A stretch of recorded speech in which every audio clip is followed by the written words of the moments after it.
당신의 아내가 어느 날 갑자기 사라졌다가 1년 뒤 대기업 회장의 부인으로 나타났다면 어떻게 하시겠습니까?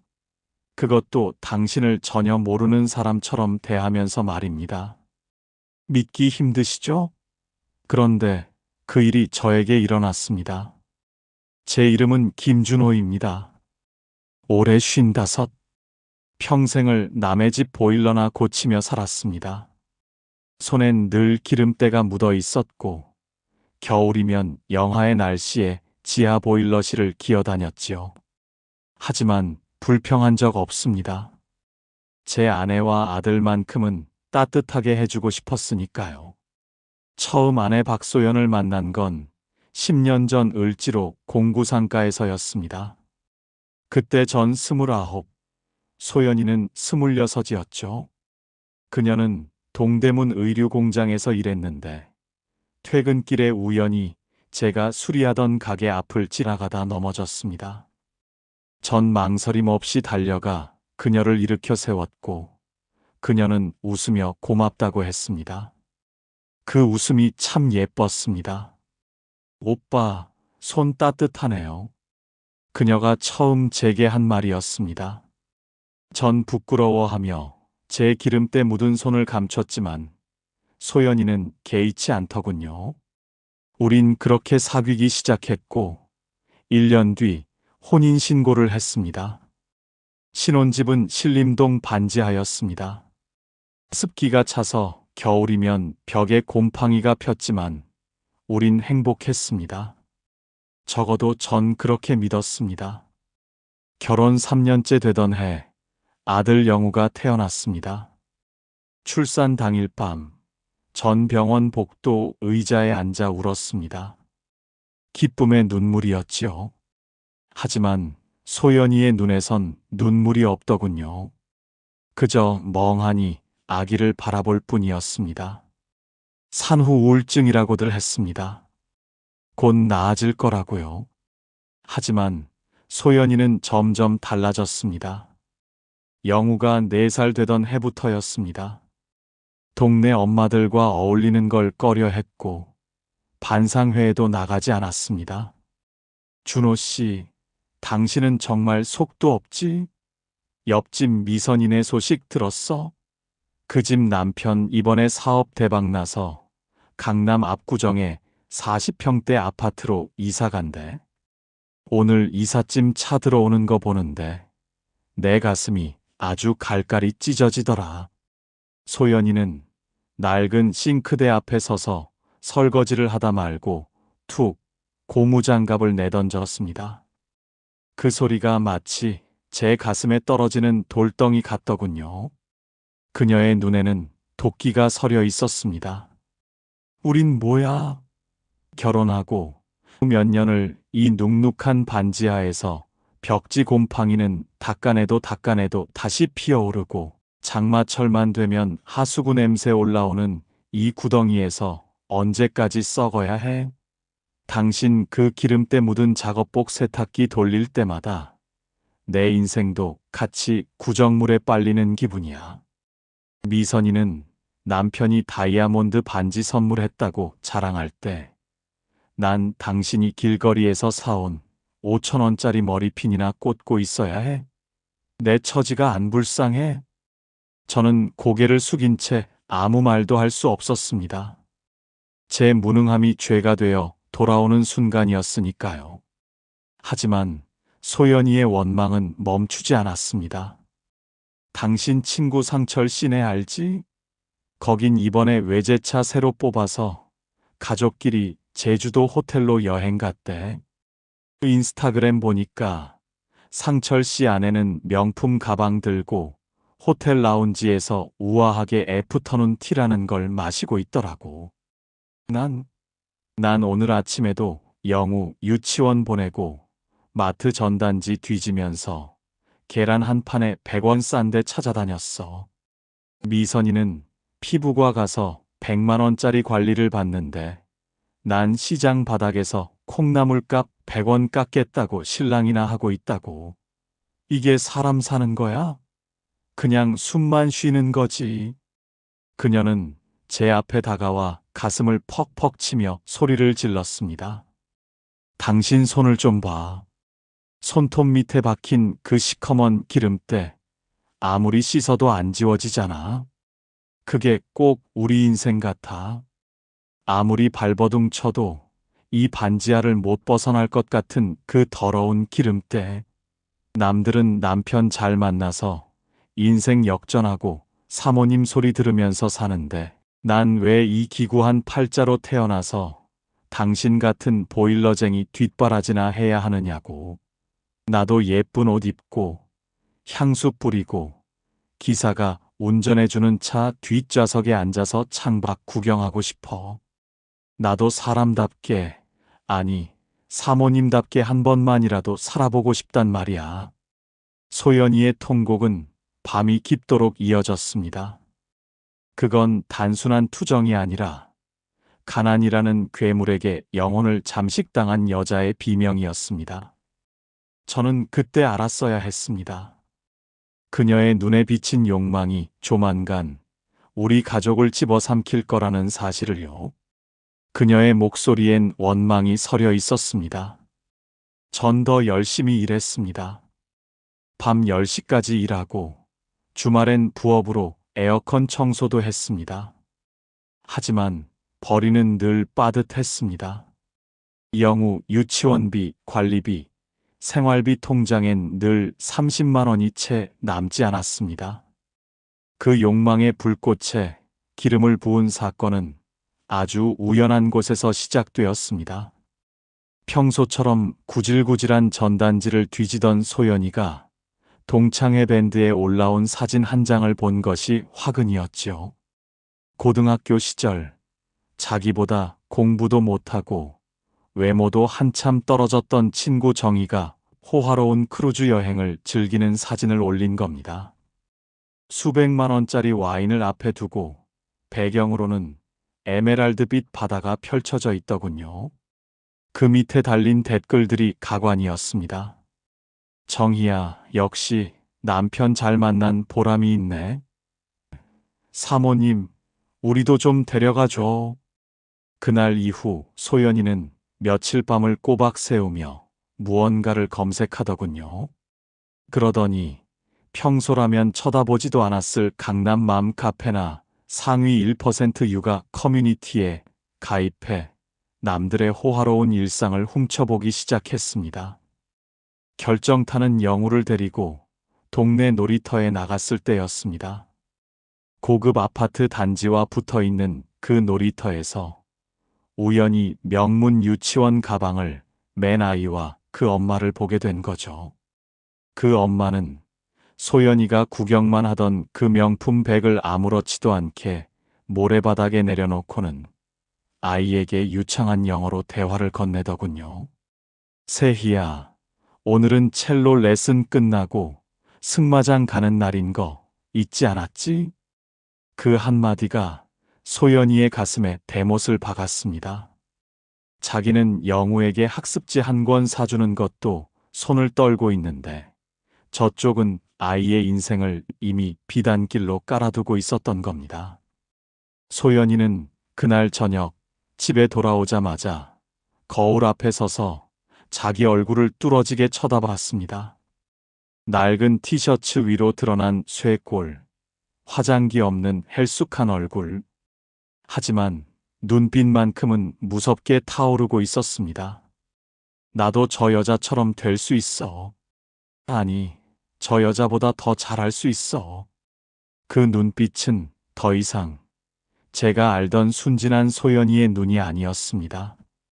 그녀는 그날 밤 장롱 깊숙이 숨겨두었던 비상금 통장과 제 명의의 인감도장을 꺼냈습니다.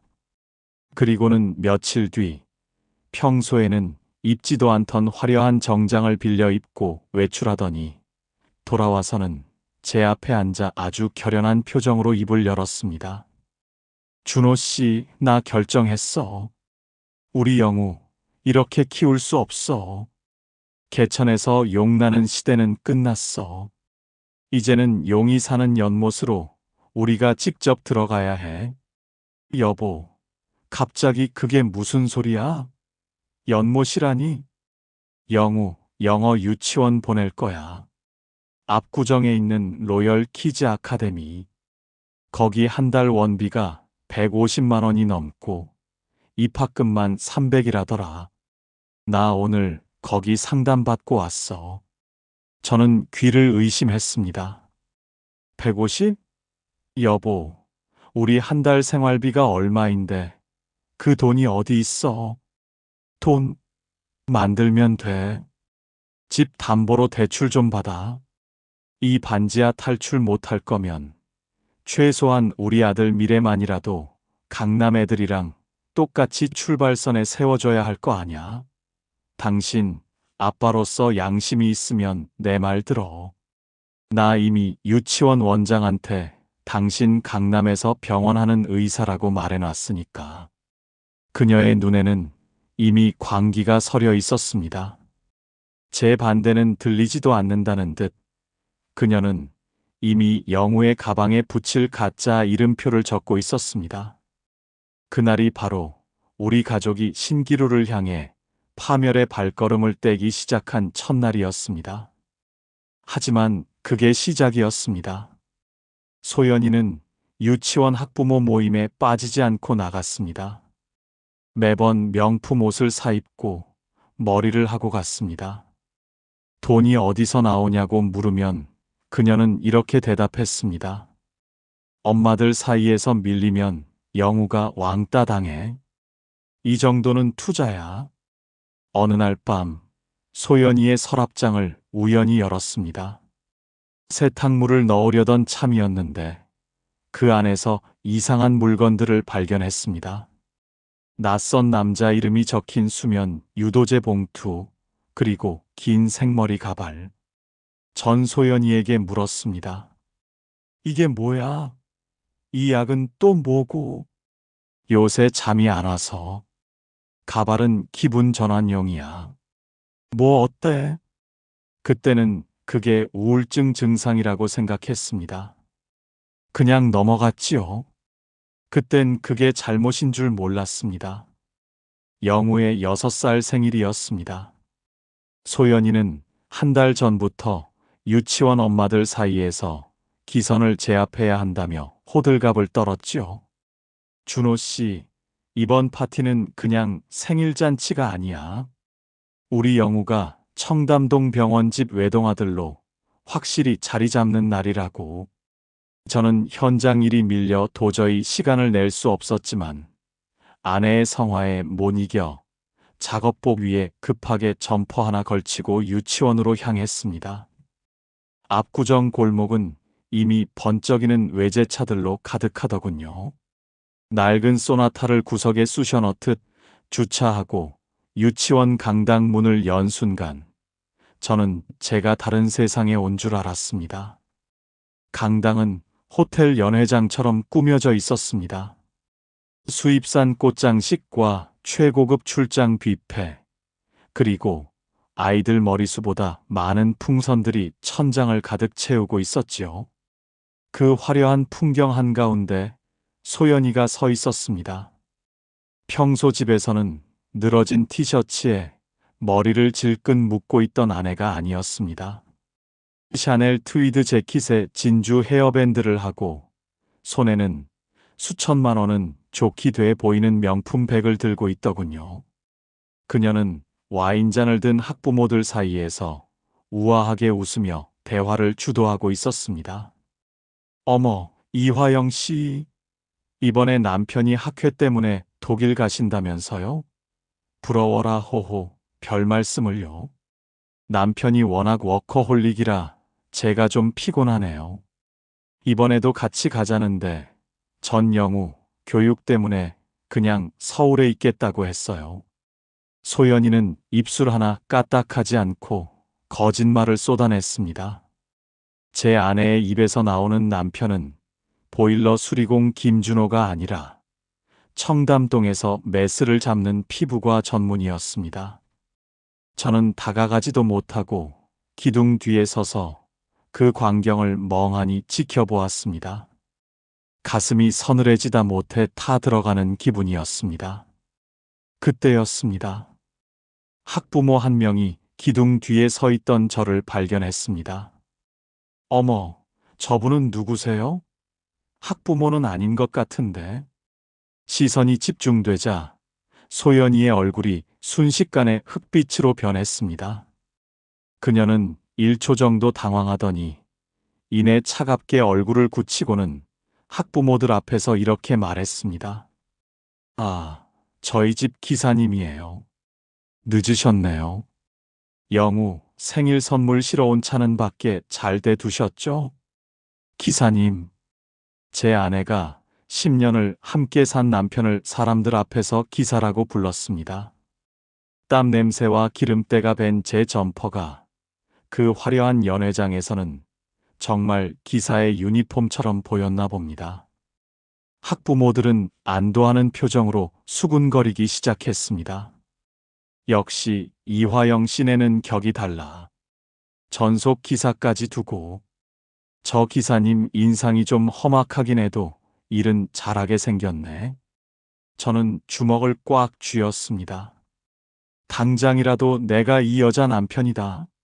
이 여자는 이화영이 아니라 반지하 사는 박소연이다. 라고 소리치고 싶었습니다.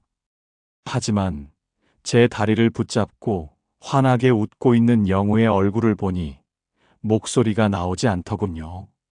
아빠가 기사라는 말을 듣고도 그게 무슨 뜻인지 모른 채 아빠, 선물 가져왔어?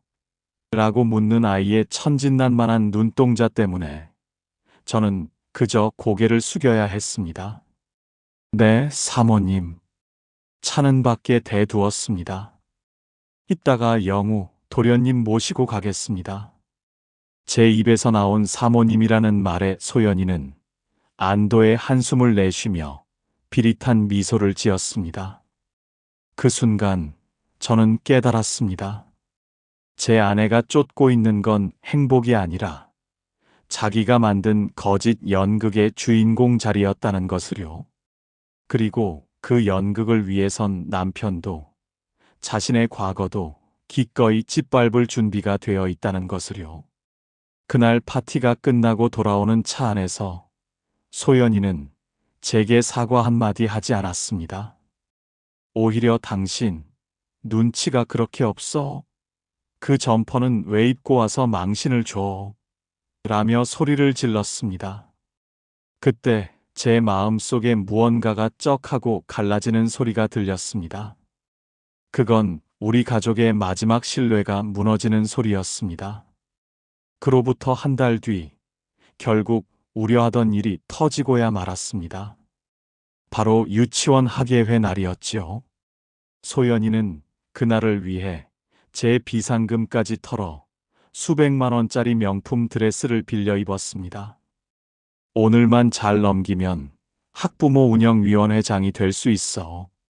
그럼 우리 영우 앞길은 탄탄대로야. 라며 들떠 있었죠.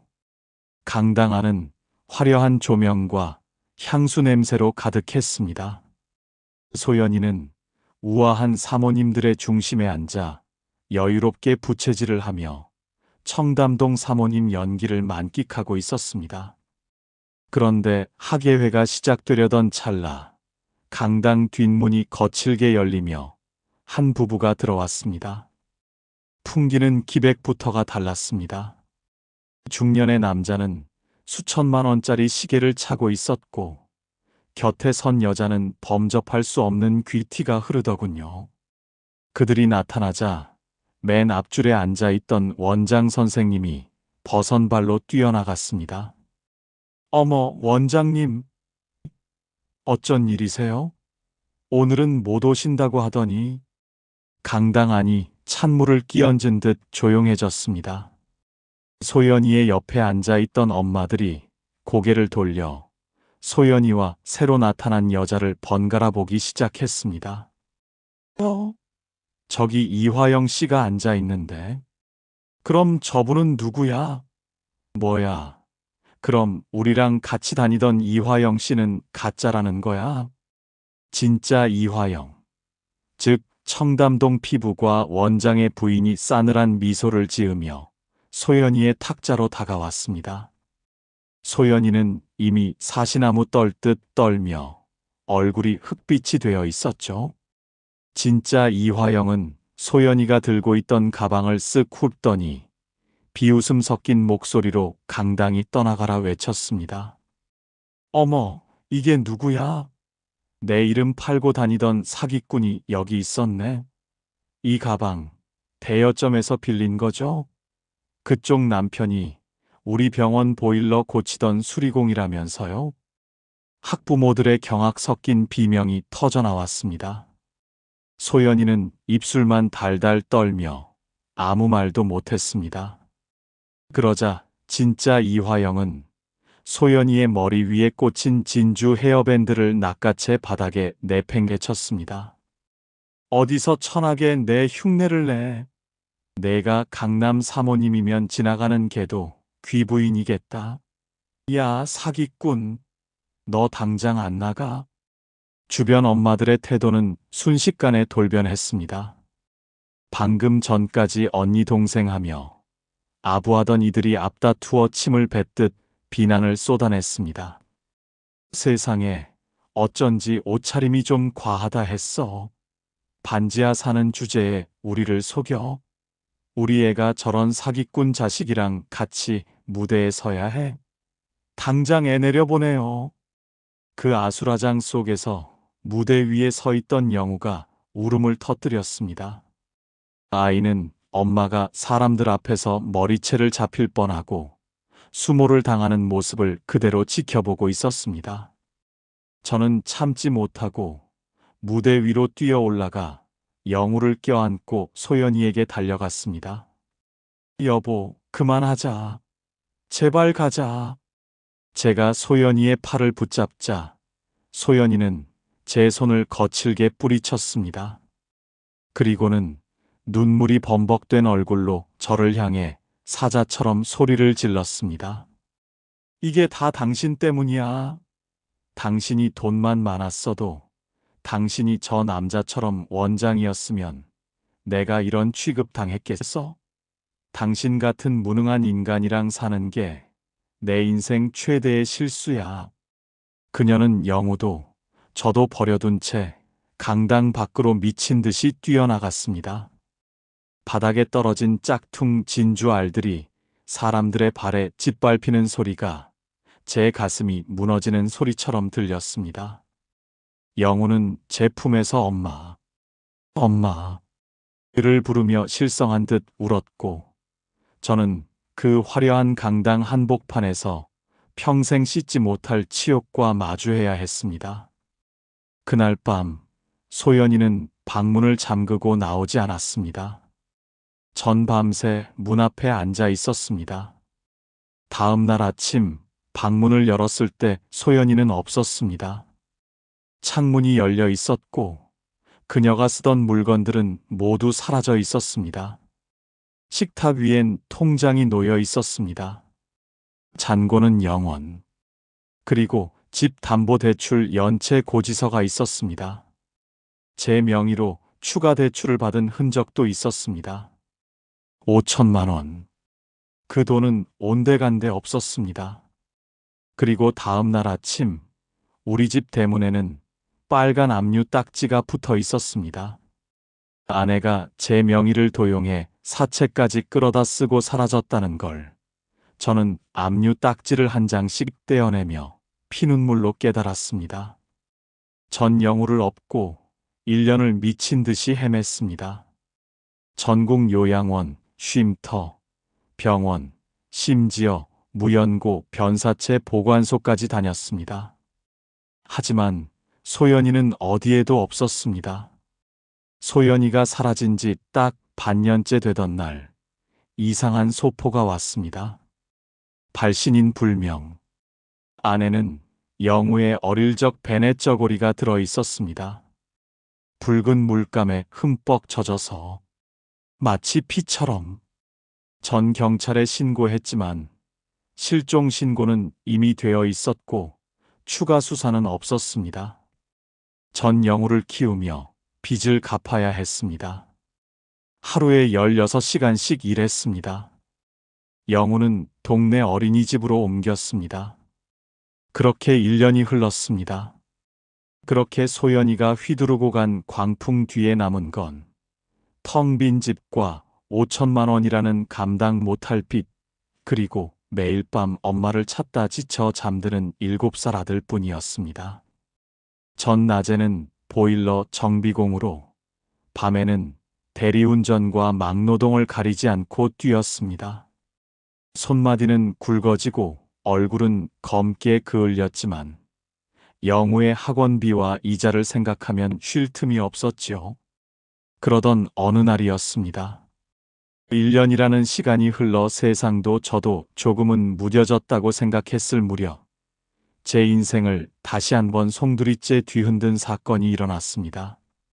어느 날 저는 대형 건설사 준공식 현장에 보일러 수리공으로 불려갔습니다. VIP 고객용 대저택이었습니다. 준공 축하 연회가 열리고 있었고 전 지하 보일러실에서 작업을 하고 있었습니다. 작업을 마치고 나오려는데 현장 담당자가 말했습니다. 준호 씨, 1층 연회장 화장실 온수가 안 나온대요. 급하게 좀 봐주세요. 전 공구함을 들고 1층으로 올라갔습니다. 화려한 연회장이 보였습니다. 샹들리에 아래 정장을 입은 사람들이 샴페인을 들고 있었습니다. 전 시선을 피해 복도로 향했습니다. 그때였습니다. 연회장 중앙에서 웃고 있는 한 여인이 보였습니다. 진주 목걸이를 하고 베이지색 드레스를 입은 그녀. 옆엔 70대로 보이는 백발의 남자가 그녀의 팔짱을 끼고 있었습니다. 전 그 자리에 얼어붙었습니다. 그 여인은 박소연이었습니다. 제 아내였습니다. 전 공구함을 떨어뜨리고 그녀에게 달려갔습니다. 소연아, 소연아. 경호원들이 제 팔을 붙잡았습니다. 하지만 전 소리쳤습니다. 당신 내 아내야. 박소연 맞잖아. 그녀가 천천히 고개를 돌렸습니다. 그녀의 눈엔 제가 없었습니다. 낯선 사람을 보는 눈이었습니다. 이 무례한 사람은 누구죠? 옆에 있던 백발 남자가 말했습니다. 여보, 괜찮아요? 그리고 저를 보며 차갑게 말했습니다. 이 사람은 1년 전 대형 교통사고로 기억을 잃은 내 아내요. 사람 잘못 보신 것 같으니 물러가시오. 기억상실? 전 웃음이 나왔습니다. 기억상실이라고요? 이 사람 제 아내 박소연입니다. 1년 전 가출했어요. 소연이가 입을 열었습니다. 목소리는 너무나 차분했습니다. 죄송하지만 전 이화영이에요. 기억이 나지 않습니다. 그러니 더 이상 내 우아한 삶을 방해하지 마세요. 이화영. 또 그 이름. 그녀가 유치원에서 쓰던 가짜 이름. 전 경호원들을 밀쳐내며 소리쳤습니다. 당신 목덜미에 있는 작은 하트 문신. 거기 있잖아. 그게 증거야. 그녀가 뒤돌아설 때 보였습니다.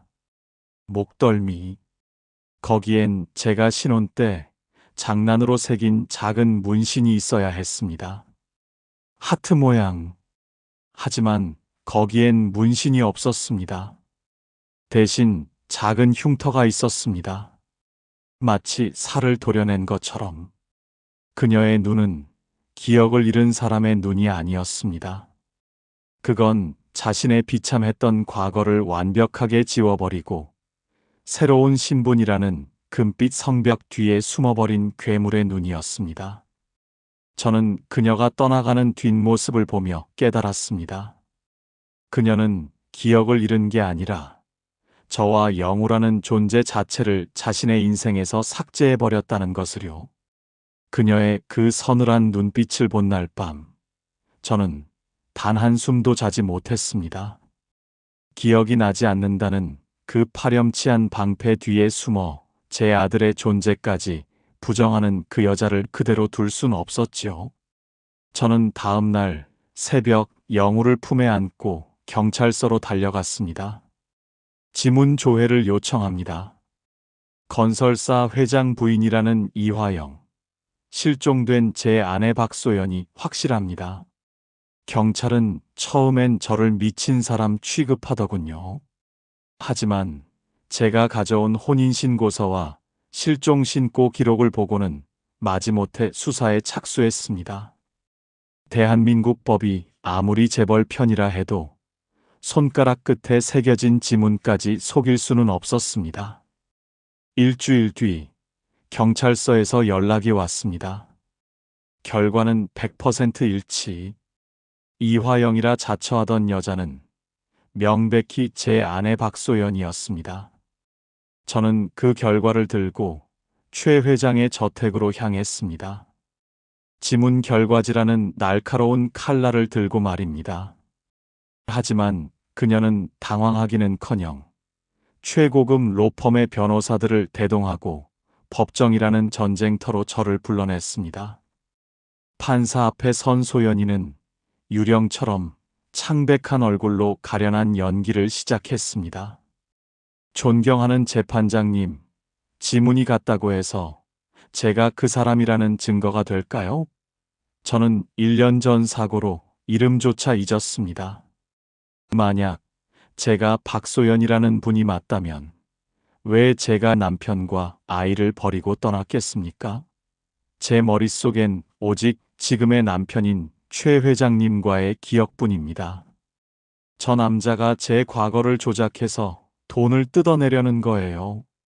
변호사들은 거들었습니다. 피고 김준호는 거액의 사채 빚에 허덕이는 인물입니다. 지문 조작의 가능성도 배제할 수 없으며 의학적으로 해리성 기억 상실은 충분히 가능합니다. 저는 피가 거꾸로 솟았습니다. 조작이라니, 당신들 천벌이 무섭지도 않아? 내 아들이 저 여자를 엄마라고 부르며 매일 밤 우는데. 결국 저는 최후의 수단으로 영우를 법정에 세웠습니다. 7살 된 영우는 엄마를 보자마자 달려나가 그녀의 치맛자락을 붙잡았습니다. 엄마, 엄마 나 영우야. 나 이제 말 잘 들을게. 집에 가자 엄마. 강철 같던 법정 안이 일순간 영우의 울음소리로 가득 찼습니다. 지켜보던 방청객들도 눈시울을 붉혔지요. 그 순간 저는 보았습니다. 소연이의 손가락 끝이 미세하게 떨리는 것을요. 그녀의 눈에 아주 찰나의 순간 지독한 흔들림이 스쳐 지나갔습니다. 하지만 그녀는 영우의 손을 차갑게 뿌리쳤습니다. 아이가 연기를 아주 잘하네요. 아저씨, 애한테 얼마 주고 이런 교육 시켰어요? 불쌍한 아이를 돈벌이에 이용하지 마세요. 그 말은 제 심장을 도려내는 것보다 더 아팠습니다. 영우는 엄마의 거부 앞에 돌처럼 굳어버렸고, 그날 이후 아이는 다시는 엄마라는 단어를 입에 담지 않았습니다. 법적 대응은 교묘한 법망과 돈의 힘 앞에 가로막혔습니다. 지문은 박소연인데 영호는 이화영이라는 그 궤변이 법정에서 통하고 있었던 겁니다. 저는 깨달았습니다. 법은 진실의 편이 아니라 진실을 더 그럴싸하게 포장하는 자의 편이라는 것을요. 전 포기하지 않았습니다. 그녀의 집 앞을 지켰습니다. 강남의 호화 저택, 철통 같은 보안 속에서도 저는 그녀가 나오기만을 기다렸습니다. 그러던 어느 날 오후였습니다. 소연이가 운전기사가 딸린 차를 타고 외출하더군요. 도착한 곳은 강남의 한 최고급 백화점이었습니다. 그녀는 우아한 몸짓으로 명품 매장들을 돌며 쇼핑을 즐겼습니다. 저는 거리를 두고 그녀의 뒤를 밟았습니다. 한참 쇼핑을 마친 그녀가 백화점 내 테라스 카페에 혼자 앉아 커피를 주문했습니다. 기사는 짐을 차에 싣느라 잠시 자리를 비운 상태였지요. 저는 멀리서 그녀를 지켜보았습니다. 그런데 그 순간 그녀의 손끝에서 제가 평생 잊을 수 없는 모습이 나타났습니다. 그녀는 커피가 나오자 무의식적으로 가방에서 낡은 쪽가위 하나를 꺼냈습니다. 그리고는 새로 산 명품 코트 소매 끝에 아주 미세하게 삐져나온 실밥 하나를 정성스럽게 갈무리하더군요. 그러고는 습관처럼 그 실밥을 손가락으로 돌돌 말아 입술 끝에 살짝 갖다 대고는 후마이너스 하고 부는 게 아니겠습니까? 제 심장이 멎는 것 같았습니다. 그건 소연이가 동대문 의류 공장에서 일하던 시절부터 가졌던 지독한 직업병이자 습관이었습니다. 오빠, 난 이 실밥만 보면 그냥 못 넘어가. 이게 깔끔해야 옷이 사는 거야. 라며 웃던 그녀. 억만금을 가진 회장 부인이 되었어도 20년 넘게 몸에 밴 그 공장 처녀의 습관은 지워지지 않았던 겁니다. 결정적인 건 그 다음이었습니다. 커피가 뜨거웠던지 그녀는 찻잔을 들기 전 오른쪽 새끼손가락을 꼿꼿이 세우고 입바람을 호마이너스하고 3번 불었습니다. 제가 끓여준 라면을 먹을 때도 신림동 반지하에서 차가운 보리차를 마실 때도 늘 그러던 습관이었습니다. 저는 더 이상 참지 못하고 그녀의 탁자로 다가갔습니다. 소연아, 실밥은 다 잘랐어? 그녀의 손이 눈에 띄게 파르르 떨렸습니다. 찻잔을 든 새끼손가락이 힘없이 무너졌죠. 하지만 그녀는 1초 만에 다시 차가운 눈빛으로 돌아왔습니다. 무슨 소린지 모르겠네요. 사람 잘못 보셨어요. 아니, 너 기억하고 있어. 방금 그 실밥 부는 습관, 뜨거운 잔에 입바람 3번 부는 거. 그거 박소연 말고 누가 해? 최 회장이 내 이런 천한 습관도 사랑해준대. 제 말에 그녀의 가면이 일순간 일그러졌습니다. 그녀는 주위를 살피더니 낮고 서늘한 목소리로 속삭였습니다. 닥쳐. 그 이름으로 부르지 마. 난 이제 이화영이야. 그 지긋지긋한 실밥 뜯던 박소연은 죽었다고. 한 번만 더 내 앞에 나타나면 그땐 정말 당신이랑 그 애 가만 안 둬. 그녀는 스스로 기억이 있음을 자백한 것이나 다름없었습니다. 하지만 그녀의 눈에는 영우에 대한 그리움은 눈곱만큼도 없었습니다. 오로지 자신이 쌓아 올린 이 가짜 성벽이 무너질까봐 전전긍긍하는 도끼만이 가득했습니다. 오히려 전 스토킹 및 공갈 미수로 고소당했습니다. 그리고 한 달 뒤, 제 하늘이 무너지는 것보다 더 처참한 일이 터졌습니다. 실종 신고를 하고 아내를 찾아 헤맸던 지난 1년의 세월이 무색하게 소연이가 오히려 영우의 양육권을 가져가겠다며 소송을 제기한 것입니다. 법정에 들어선 소연이는 단 한 번도 저와 영우를 쳐다보지 않았습니다. 최 회장이 붙여준 국내 최고 로펌의 변호사들이 제 앞에 성벽처럼 늘어섰고 그중 한 명이 비릿한 미소를 띠며 입을 열었습니다. 존경하는 재판장님, 박소연 씨. 아니, 이화영 씨는 비록 불의의 사고로 기억을 잃었으나 생모로서의 본능과 책임감을 되찾고자 합니다.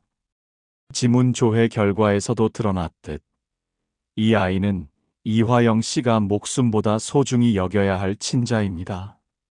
반면 현재 양육자인 김준호 씨의 처지를 보십시오.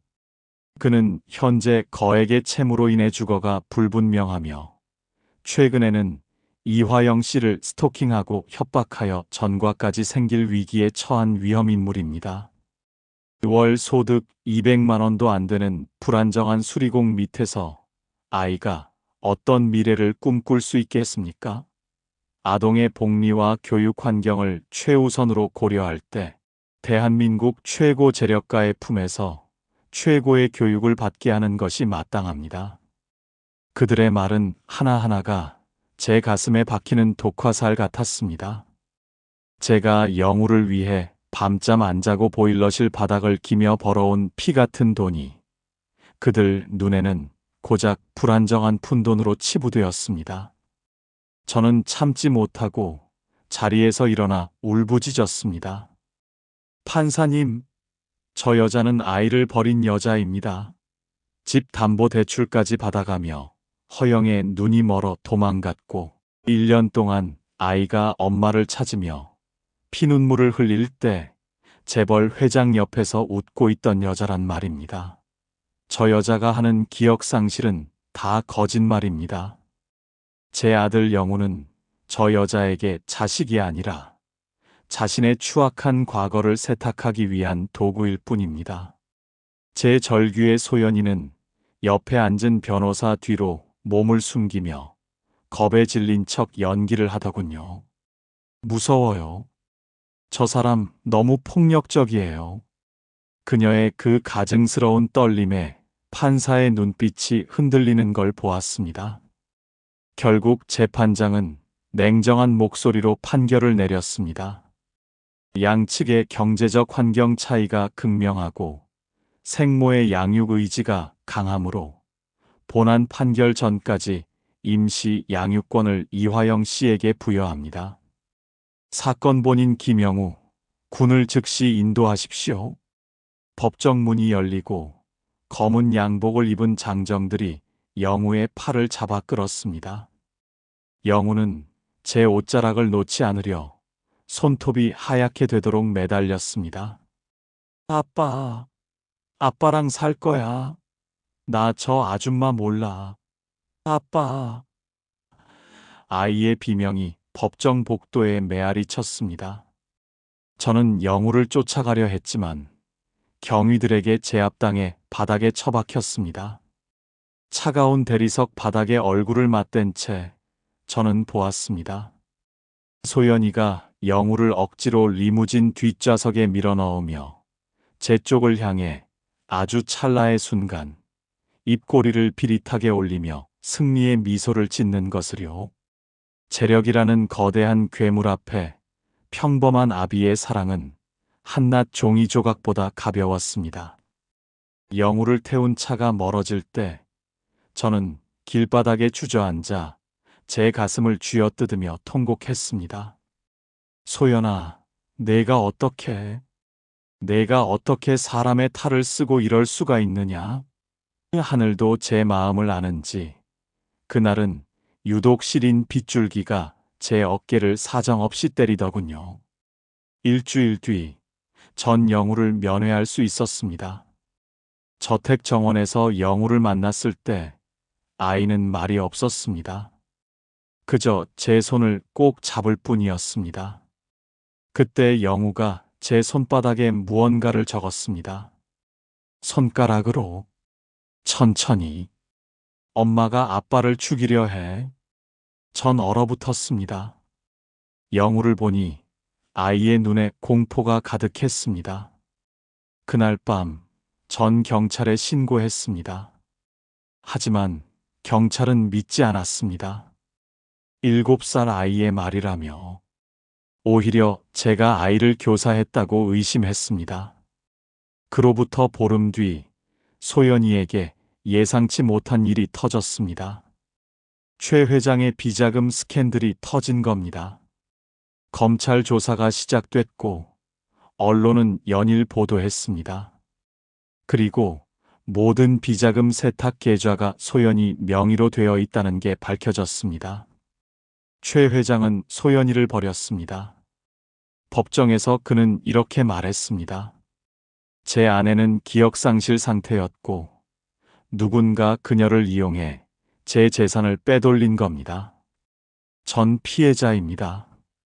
소연이는 모든 죄를 뒤집어 쓰고 구속됐습니다. 그날 밤 소연이가 저를 찾았습니다. 구치소 면회실에서 그녀는 눈물을 흘렸습니다.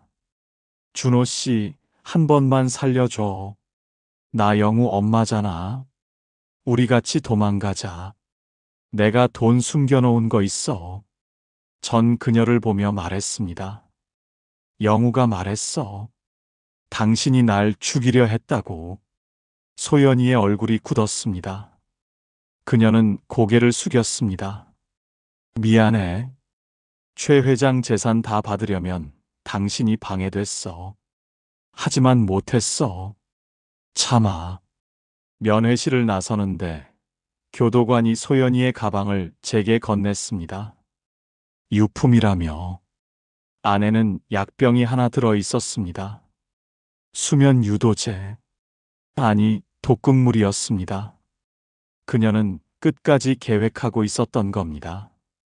저를 독살하고 모든 걸 가지려고.